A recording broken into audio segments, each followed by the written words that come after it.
All right, let's clear up Babylon.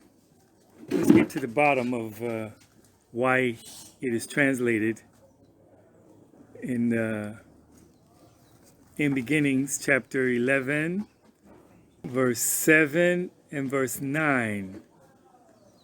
And let's deal with it grammatically to find out what actually, because you can't find Babylon, right? Which we're in Babylon, and the scripture tells us to come out of Babylon. Revelation talks about Babylon. Come out from amongst it. Revelation 18. Babylon is the spiritual city that is sat upon a bull by a woman. Babylon is the woman, right? Yeah. Babylon is the city that has all the kings of the earth in fornication with her. So what is the root meaning of Babylon? In chapter 11 of In Beginnings, in Genesis, it says, in verse 2, when it says Shinar, land of Shinar, that was Baka in a bare valley between hills. A bare valley, that's where they decided to set up. The land of Shinar. Okay, and then 7. Come, let us go down and there confuse their language, that they may not understand one another's speech. Okay, stop. Here's the first word, Bala, confuse. Come, let us go there and confuse. That word is Bala, Bet Lamed He, Bala, and it means to decay or wither. In other words, wearing out. Wearing out. The language, or not having. Bala, no, not, worthless. You'll see a particle, lamed, bet, lamed, yod. It's not, or no, or not. You'll see that, you're like, what is that? So now you know it'll be lamed, bet, lamed. Or bet, lamed will be accept at times. Worthless is bet, lamed, yod, ayin, lamed. Belial. Belial. Yeah, worthless. And also, Bala is terror, or not having. So, Bet Lamed Yod. Function is to decay, to wither. So, Yahweh, the language that they spoke, that had them one lip in unified words, Yahweh cut it from them anymore. So, he said, it began to, the language that they knew how to communicate with, began to wither and to wear out from them, to decay. All right, Bala, that's the word they translate as confuse. Come, let us go down there and confuse their language. Come, let us go down there and decay or wear out and to wither from them so that they will not be having this original language that all men used to speak. Amen? Okay, next verse. Verse 9. Therefore its name is called Babel, because there Yahweh confused the language, Bala, withered, wore out, for them not to have the language of all the earth, and from there Yahweh scattered them abroad over the face of all the earth. This happened around 2200 BC, 2200 BC, 150 years approximately after the flood, Tower of Babel. Yeah, approximately 150 years after the flood, around 2200 BC, Tower of Babel. And here's the name that it was given, verse 9 of chapter 11. Therefore its name will be called Babel, because there Yahweh, Bala, confused or withered, wore out, for them not to have the language of the earth, and from there Yahweh scattered them abroad over the face of all the earth. So, at this point began men creating new ways to communicate with each other, the ones who lost the original lip, those who were part of the rebellion.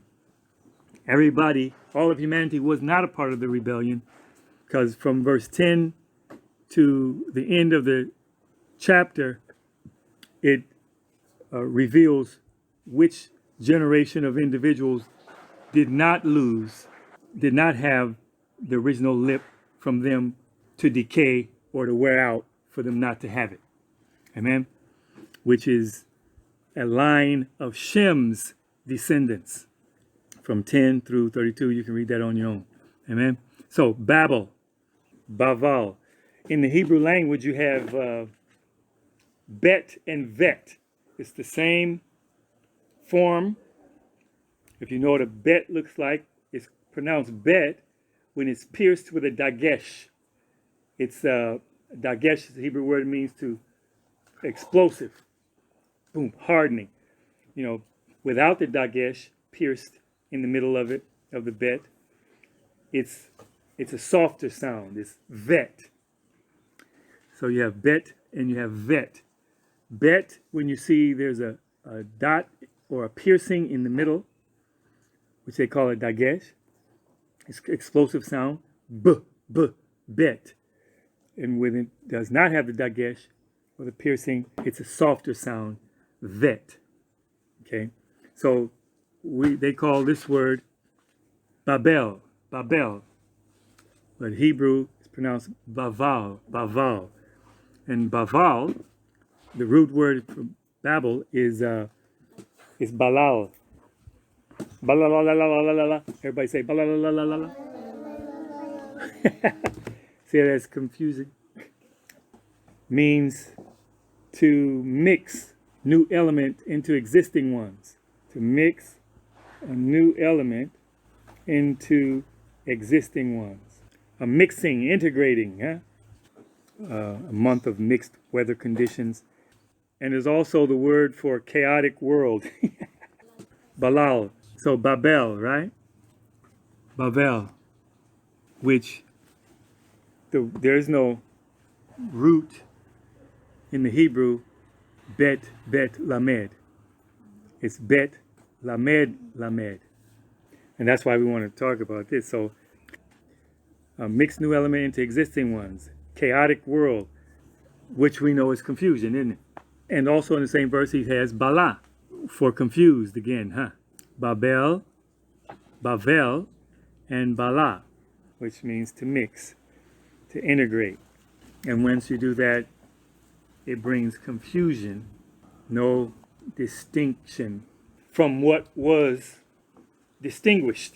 And you were able to determine the role and character of each individual or each element or word. Yes? Chaotic world, mixing, integrating, a month of mixed weather conditions. Balal also means eye cataract, which covers, isn't it? Then you can't see clearly, isn't it? It blinds you, eye cataract blinds you.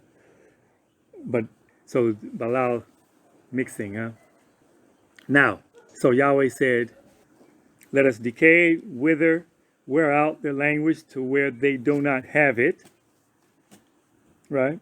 And that place in Shinar, that bare valley between hills, where they decided to build a tower and make an identity for themselves away from Yahweh, he called Baval.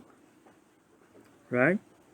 So, Baval is, grammatically, we can be circumspect with a Hebrew word, if you understand. Syntax, infixes, prefix, infix, suffix. Because this could be in the mixing, in the chaotics, in the chaotic. This could be an inseparable preposition. So we call them in the mix, in the mix is in the confusion, And in our context, the word, because Babylon was the main focus in the first covenant, to destroy it, that subjugated and enslaved man. And Babylon is the subject in the second covenant, the city, the main city, a focus that needs to be rooted out, pulled up, tear down, and destroyed, so that man can be free to see who he is, right? Because Babel is in the mix, in the chaos, you lose sight of your identity. Balal, eye cataract, right?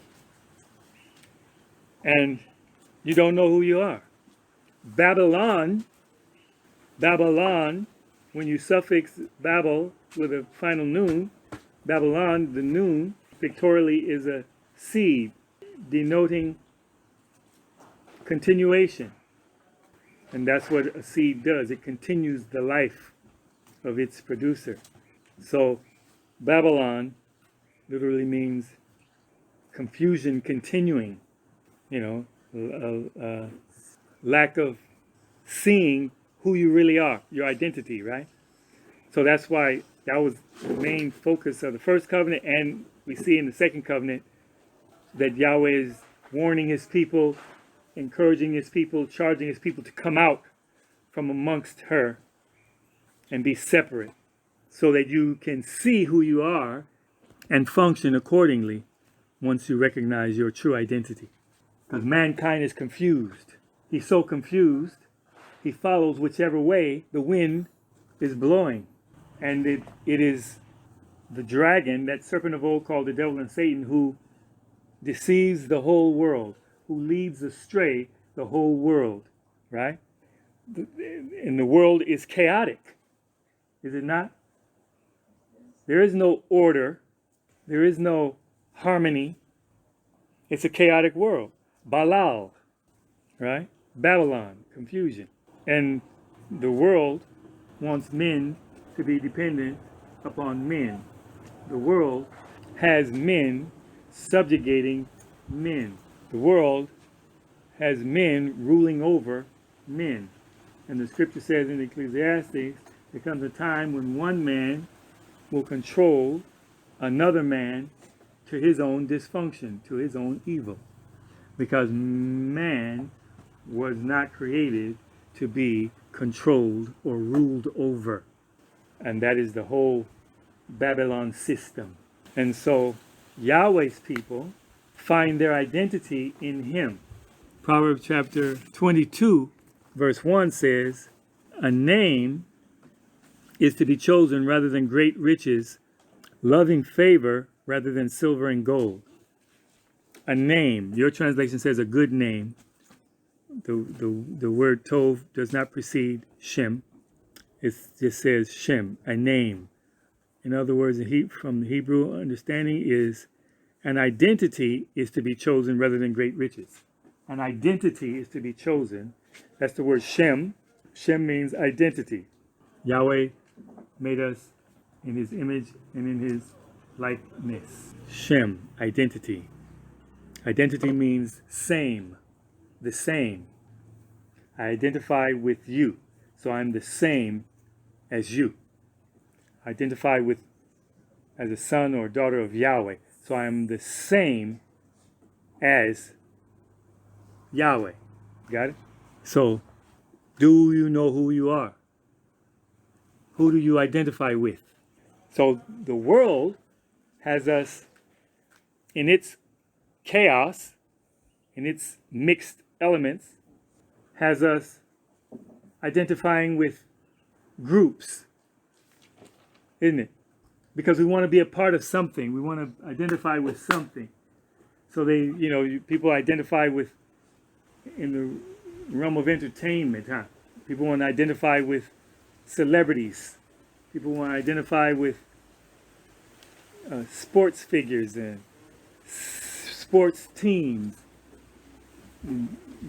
spectator sport under the umbrella of entertainment, which is distracting from, again, you identifying with who you really are, and once you accept that, fulfilling your purpose in life. So, people identify with their nation. People want to identify with their tribe. People want to identify with their clan, with their neighborhood in the inner cities. They want to identify with foolish things that really doesn't bring salvation, right? But it brings division, it brings strife, it brings wars, isn't it? Identifying with things that are vain. Women were not created to be without the identity of a male, of a man. Who is she the identity of? Right? A baby girl is born. She is the identity of her father, is it she not? Her security is in the identity of her father. He gives her security of who she is. Huh? And she's confident. She's proud. Her father.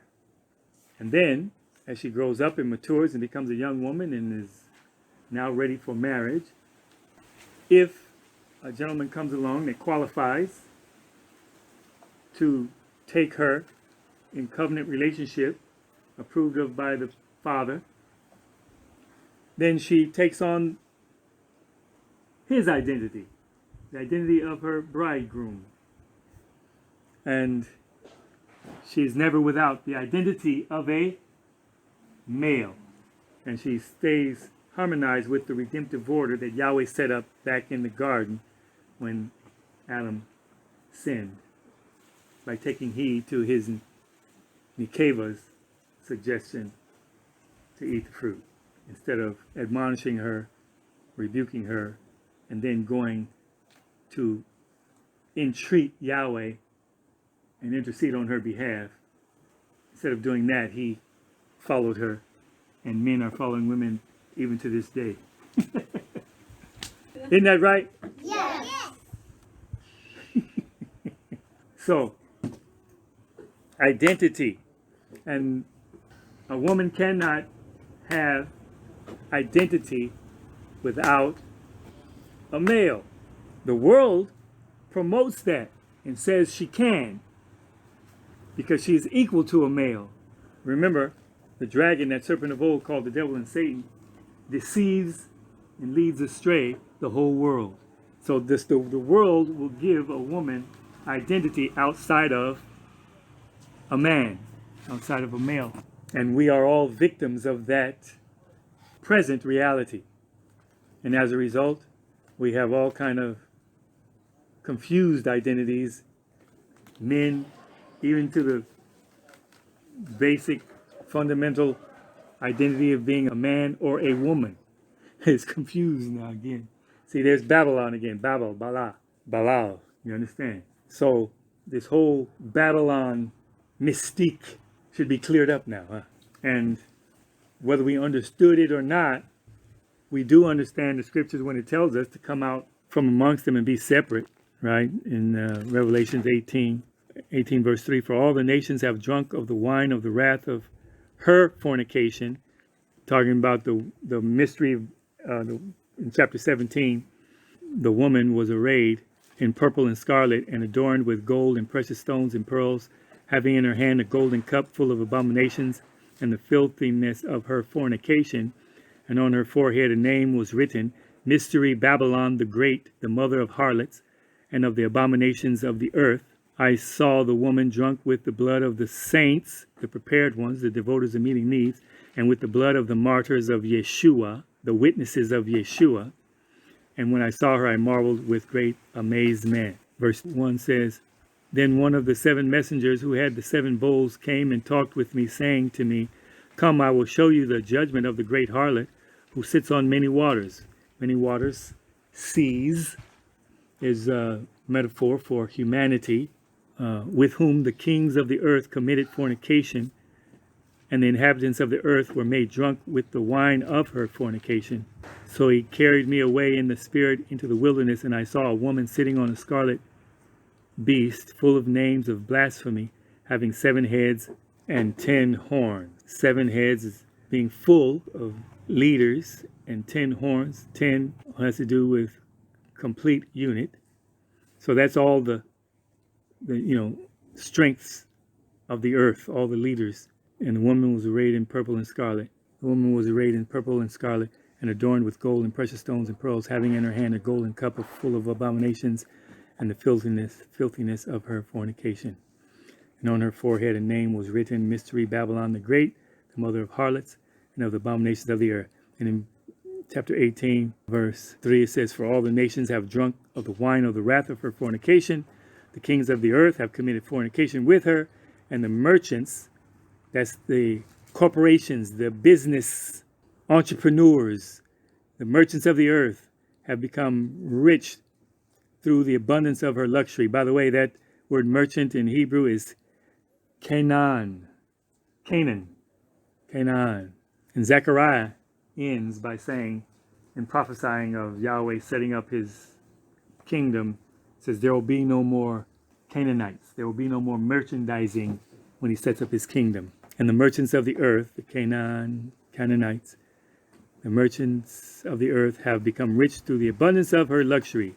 And I heard another voice from heaven saying, verse 4, Come out of her, my people, lest you share in her sins, and lest you receive of her plagues. For her sins have reached unto heaven, and powers has remembered her iniquity. Come out of her, my people. Are you Yahweh's people?